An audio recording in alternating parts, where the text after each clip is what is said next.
Hello, it's time for another basic beer review, and today we are going to have a look at this. It's the Tynt Meadow English Trappist Ale, and I know that when I first saw it, it was the first English Trappist ale, or the only Trappist kind of brewery in the country.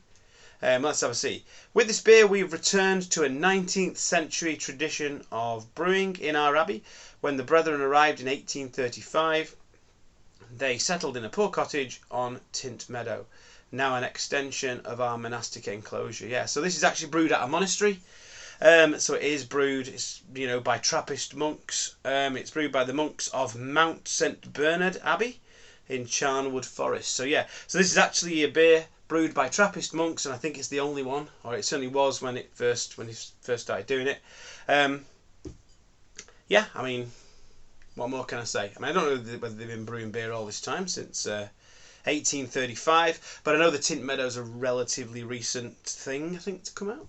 It's got a best before date of the 19th the 4th 26, so I've got till 2026 to drink this, but as we know, these kind of beers, they get better with age, so if I kept this in a nice cool dark place, I could drink it 20 years from now and it would absolutely be amazing, but I am not going to do that.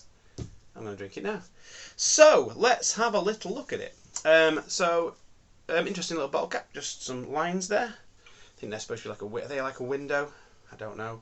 Loving the typeface there, the calligraphy, Tynt Meadow. I'm loving kind of like the fact that it's all kind of torn, the label. It just looks great. It's a nice little bottle. It's a 330ml bottle, but it is quite a traditional sort of English style of bottle, that. Say the ones when you get the Belgian ales, they tend to be a bit more curved, or they tend to be those like the Duvel bottle or the Chimay bottle, or like the kind you get, the shape you get your Westmalers and your Westfletcherans and St Bernardus and stuff like that in. You tend not to get them in this shape of bottle, or at least I haven't seen them in this shape of bottle. So yeah, I'm waffling and I just want to get into this. So it's not straight out of the fridge, because you don't want to make the mistake of drinking one of these beers straight out of the fridge, because you want it to warm up a little bit, get some of those wonderful flavours coming through. So let's have a look. Got my Westfletcher glass. Not used this. I think since was it the monastery I did with this. Can't remember now, but I've not used it for a while. So let's give it a pour. See what it looks like. So it's a bit thingy on the outside there. Let's give it a bit of a head there. There's no head. Right, so not much of a head there. Okay, so I was expecting a bit of a head, and I poured it quite gently for that reason. And we've got a very, very thin head there. It's a muddy brown colour. There's lots of bubbles around the outside. Can I get that? Can I get that? Stop it.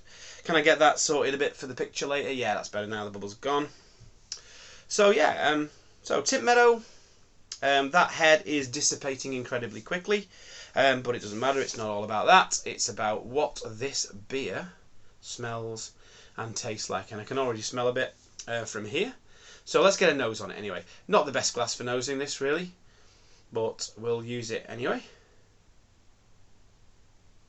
So yeah, it smells really good. We're getting the cherry, we're getting the sour cherry,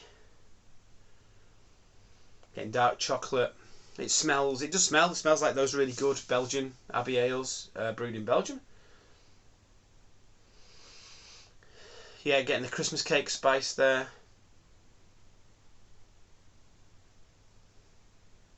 Yeah, it smells really, really nice. There's not much room for swilling here, so the smell. So I'm not getting to smell it as much as I would like to.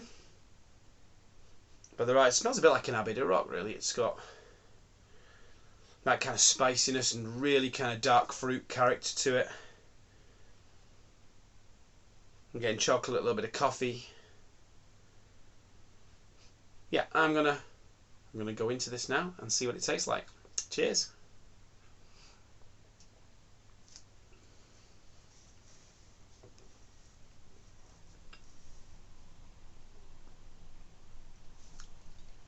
So this is 7.4% ABV, and it's giving me a really full mouthfeel. I'm getting really full mouthfeel from that.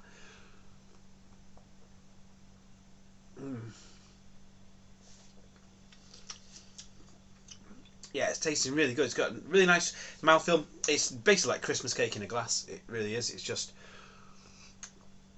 You're getting raisins, you're getting cherries, you're getting a bit of chocolate, a bit of coffee, a bit of malt.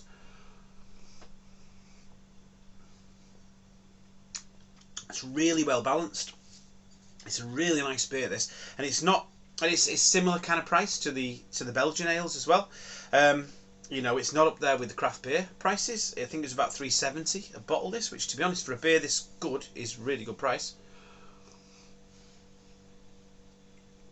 But that tastes such like it's an authentic Belgian Trappist beer. I imagine they use the Belgian yeast for this. I imagine they're going to do it as close as they can to, you know, how they do it in Belgium. I say it says pour at 9 degrees C. This is probably less than 9 degrees C, a little bit less than 9 degrees C. I imagine at 9 degrees C you get even more of them flavours. But as I'm talking now, I'm getting lovely dark chocolate bitterness going down the sides of my tongue. I'm tasting a little bit of treacle. Tasting a little bit of caramel in there. It is like a dessert in a glass, this. It is really, really nice. Like a really nice dessert. Like a really nice Christmas cake or a Christmas pudding. A little bit of smokiness to it. It's really nice. And that tastes more, it's got more, I think it's got more body than 7.4% would suggest, really. That tastes more like a 9% of that, as far as the body's concerned. Yeah, really full in flavour. There's quite a lot of those chocolatey notes coming through now, like dark, bitter chocolate. And that really complements, I think, the spice and the fruit and all the rest of it really is. I mean, with Christmas on the horizon, it's a beautiful beer for this time of year. That's why now I'm doing some of these darker beers. Got another Christmas beer in the fridge all ready to be reviewed. Might review that this weekend, hopefully. And yeah, I mean, I'm loving these kind of beers at this time of year. And it's a really nice beer. Let's give it a rating. So, I don't know how much longer I'm going to do these ratings for, because they do me head in a bit, and they mean literally nothing. But quality, I'm going to give this one, I think, close to the Golden Drac.